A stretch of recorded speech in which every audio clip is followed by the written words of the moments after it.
আসসালামু আলাইকুম। প্রিয় বন্ধুগণ, দেশ এবং প্রবাস থেকে প্রতিনিয়ত যারা আমার ফেসবুক ভেরিফাই আইডি এবং ইউটিউব চ্যানেল এবং টিকটকের মাধ্যমে যারা আমার ভিডিওগুলো দেখেন ও আমার কথাগুলো শুনেন, আপনাদের মতামত দিয়ে থাকেন এবং লাইক, কমেন্ট, শেয়ার করে আমার পাশে আছেন, আমি সকলকে ধন্যবাদ জানাই। প্রিয় বন্ধুগণ, আজকে যে বিষয়টা নিয়ে আলোচনা করব সেটা অত্যন্ত দেশের জন্য একটি গুরুত্বপূর্ণ বিষয়। যদিও এই বিষয়টা বিগত 24 সালের 5 অগাস্টের পর থেকে আমরা ভুক্তভোগী, আমরা অভ্যস্ত হয়ে গিয়েছি। তারপরেও যেহেতু মানুষ নতুন করে প্রত্যাশা নিয়ে প্রত্যাশা জাগে মানুষের মনের মাঝে, মানুষ নতুন করে নতুনত্ব খুঁজে। তো সেই কারণে আমি মূলত এই আজকের এই আলোচনাটা করতে চাচ্ছি। তো আজকের যে হেডলাইনটি, যে নতুন সরকারের মধুচন্দ্রিমার পিছু কি ছাড়লো না, ইউনূসের সেই মবক্রেসি। তো এই মবক্রেসিটা আপনারা জানেন যে ইউনূস যেই বিগত 14 মাস যাবৎ 14-15 মাস ক্ষমতাতে বসে দখল করে বসেছিল।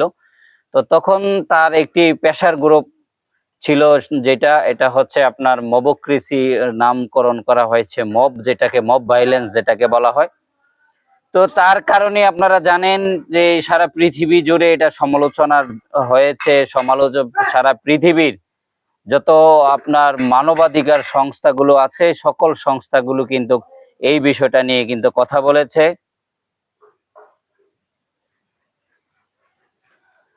আপনার সেই কারণে মানবাধিকার সংস্থাগুলো উদ্বেগ জানিয়েছে তাদের দিক থেকে, এবং আন্তর্জাতিক কূটনৈতিক অঙ্গন থেকেও কিন্তু আন্তর্জাতিক বিশ্ব কিন্তু এই মব ভাইলেন্সের বিরুদ্ধে কিন্তু অনেক তাদের উদ্বেগের কথা জানিয়েছে, এবং আপনার সংখ্যালঘু সম্প্রদায়ের উপর যে নির্যাতন নিপীড়ন হয়েছে সেই বিষয়টা নিয়ে কথা বলেছে, এবং আওয়ামী লীগের সকল নেতাকর্মীর উপরে যেভাবে আপনার জাস্টিস করা হয় নাই সেই বিষয়গুলো নিয়ে কিন্তু কথাবার্তা বলা হয়েছে, কথা বলেছে বিভিন্ন মাধ্যম থেকে, বিভিন্ন অঙ্গন থেকে কিন্তু। তো সেই কারণে আপনার সারা পৃথিবী জুড়ে এই 3-0 থিওরির যে ইউনূস, এই আপনার দখলদার ইউনূস, এই জঙ্গি ইউনূস, সুদখোর মহাজন ইউনূস কিন্তু নোবেলের পরিবর্তে তাকে শান্তিতে নোবেল না দিয়ে অশান্তিতে নোবেল দেওয়ার একটি সুপারিশও কিন্তু আমাদের তরফ থেকে জানানো হয়েছে, যেন তাকে শান্তিতে নোবেল না দিয়ে সারা পৃথিবী জুড়ে অশান্তি সৃষ্টি করার কারণে, এবং বিশেষ করে বাংলাদেশের রাজনীতিতে বাংলাদেশের মানুষের জীবনকে সে জাহান্নাম বানিয়ে দেওয়ার কারণে তাকে একটি অশান্তিতে নোবেল দেওয়ার জন্য আমরা সুপারিশ করেছিলাম। যদি এমন কোনো পদ্ধতি থেকে থাকে, এমন কোনো নিয়ম থেকে থাকে, তাকে যেন একটি অশান্তিতে শ্রেষ্ঠ হওয়ার কারণে নোবেল দেওয়া হয়। তো যাই হোক, সেটা হচ্ছে ইউনূসের কথা। তো সেই ইউনূসের দি মবক্রেসি আজকে যেই নতুন একতরফা নির্বাচন হোক আর যাই হোক না কেন, শত সমালোচনার পরেও যেই একটি নির্বাচন হয়েছে, সেই নির্বাচনের মধ্য দিয়ে যেই একটি সরকার গঠিত হয়েছে, সেই সরকারের কাছে মানুষের হয়তো অনেক প্রত্যাশা রয়েছে। আমি একজন দেশের নাগরিক হিসেবেও আমি এই সরকারের কাছে হয়তো অনেক আমার প্রত্যাশা থাকতেই পারে, আর প্রত্যেকটা নাগরিকের একটা প্রত্যাশা থাকতেই পারে। আমার প্রত্যাশা কি সেটা দেখবার বিষয় নয়, কিন্তু এই জাতির কাছে এই জাতি যে প্রত্যাশা নিয়ে বসে আছে, সেই প্রত্যাশার মধ্যে কি আপনার আপনার কি যে কয় স্বপ্নভঙ্গ হলো কিনা, সেই প্রত্যাশা কি আশা ভঙ্গ হলো কিনা, সেই বিষয়টা কিন্তু আজকে ভাববার সময়। যদিও অনেকে মনে করে যে এই মধুচন্দ্রিমা আপনার 3 থেকে 6 মাস দেওয়া উচিত। তো আমি মনে করতেছি যে এর আগে অনির্বাচিত আপনার অরাজনৈতিক যেহেতু একটি দখলদার বাহিনী ছিল, তাদেরকে একভাবে দেখতে হবে, এবং যেই সরকারটি একটি বৃহৎ রাজনৈতিক দল, এবং আওয়ামী লীগের পরে এদেশের যে দ্বিতীয় স্থান আছে, এই দলটি যখন রাষ্ট্র ক্ষমতা পরিচালনা করবে, সেই দলের কাছে এই জাতির, এই দেশের মানুষের কিন্তু প্রত্যাশা কমতি থাকবে না, এটাই সত্য। আমি স্বীকার করি আর না করি, আমি তার সেই দলের সাথে আমার আদর্শগত মিল থাকুক আর না থাকুক, তো সেই জন্য বলতে চাই যে এই নতুন সরকারের যেই মধুচন্দ্রিমা, সেই মধুচন্দ্রিমা কিন্তু এখন চলমান। তো এই মধুচন্দ্রিমাটা কি আপনারা হয়তো সকলেই জানেন, আর কেউ যদি না জেনে থাকেন তাদের উদ্দেশ্য করে বলতে চাই, মধুচন্দ্রিমা হচ্ছে ফুলসজ্জা, অথবা ফুলসজ্জার সাথে যদি আমি আরো বাড়িয়ে বলতে চাই, সেটা হচ্ছে হানিমুন পিরিয়ড বলে, হানিমুনের যে সময়, সেই রোমান্টিক যে সময় সেটা। তো আজকে প্রত্যেকটা সরকারেরই কিন্তু একটি মধুচন্দ্রিমা অথবা হানিমুন পিরিয়ড কিন্তু থাকে। তো এই সরকারের একটি হানিমুন পিরিয়ড বা মধুচন্দ্রিমা যেটাকে বলা হয়, সেই রোমান্টিক সময় অতিক্রম করছে, অতিবাহিত করছে। তো তার এই রোমান্টিক সময়টা, তার এই মধুচন্দ্রিমার সময়টা কি ঘুরেবালি করে দিচ্ছে, আপনার কলঙ্কিত করে দিচ্ছে কিনা এই মবক্রেসি? কারণ হচ্ছে আমি স্ক্রিনে যেই ছবিটা ইউজ করেছি, আপনারা দেখতে পাচ্ছেন, সেটা হচ্ছে বাংলাদেশ আওয়ামী লীগের একটি প্রতিবাদী একটি আপনার কর্মসূচি বা প্রতিবাদ জানানো হয়েছে। সেটা হচ্ছে আপনারা 7ই মার্চের ভাষণকে বাজানো কেন্দ্র করে আপনার 3টি ছাত্র নেতা, যদি আমার ভুল না হয়ে থাকে, একটি বাম ঘরানার ছাত্র নেত্রী এবং তার সাথে দুইজন ছাত্র নেতা ছিল।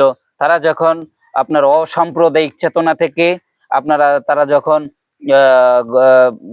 71-এর চেতনা, মুক্তিযুদ্ধের চেতনা উজ্জীবিত হয়ে তারা যখন জাতির জনকের সেই সর্বকালের সর্বশ্রেষ্ঠ যেই ঐতিহাসিক যেই ভাষণ, 7ই মার্চের যেই ভাষণটি তারা মাইকে বাজিয়েছে, তাদেরকে যখন মব করা হয়, নির্যাতন নিপীড়ন করা হয়, তাদেরকে যখন গ্রেপ্তার করা হয়, এমনটি শুধু নয়, এবং তার সাথে দেখা যায় যে ঢাকা বিশ্ববিদ্যালয়ের ছাত্রকে যখন স্যারের সময় এনে মব করা হয়, এবং অসংখ্য এই নতুন সরকারের আমলেও কিন্তু এই মধুচন্দ্রিমার সময়ও কিন্তু চলমান অবস্থায় কিন্তু অসংখ্য মব ভাইলেন্স কিন্তু সংগঠিত হচ্ছে দেশের মধ্যে। তো সেই মব ভাইলেন্স যদি চলমান থাকে, তাহলে এই বিগত যে দখলদার ইউনূসের মধ্যে আর এই নতুন সরকারের মধ্যে কোনো তফাৎ থাকবে না।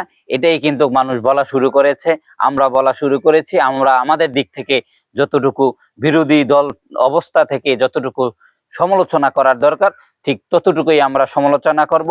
আমাদের সমালোচনাটুকু যদি তাদেরকে দিক নির্দেশনা দেয়, তারা যদি এই আলোচনা সমালোচনা থেকে যদি দিক নির্দেশনা নেয়, তাহলে দেশ এবং জাতির জন্য কল্যাণকর হতে পারে। আর যদি তারা এই দিক নির্দেশনা যদি আমাদেরকে ভালোভাবে না নেয়, তাহলে তারা হয়তো আমাদের প্রতি আরো আক্রোশ বাড়িয়ে দেবে, মামলা হামলা, তাদের মব ভাইলেন্স হয়তো আরো বৃদ্ধি করতে পারে। এটা আমরা স্বাভাবিক অর্থেই মেনে নিতে পারি, এটা কোনো অসুবিধা না। কিন্তু যেটা হতে পারে যে এই মব ভাইলেন্স যদি বন্ধ না হয়, এই মধুচন্দ্রিমা যেটা আপনার রোমান্টিক হওয়ার কথা ছিল, এই মধুচন্দ্রিমা যেটা আপনার প্রেমময় হওয়ার কথা ছিল, আপনার সেই হয়তো প্রেমময় অর্জনটা হয়তো বা রোমান্টিক অর্জনটা হয়তো বা গৌরবময় অর্জনটা হয়তো বা আপনাদের হবে না, সেটা কলঙ্কিত অধ্যায় রচিত হবে, হয়তো আপনাদেরকে পূর্বের জায়গায় হয়তো নিয়ে যাবে।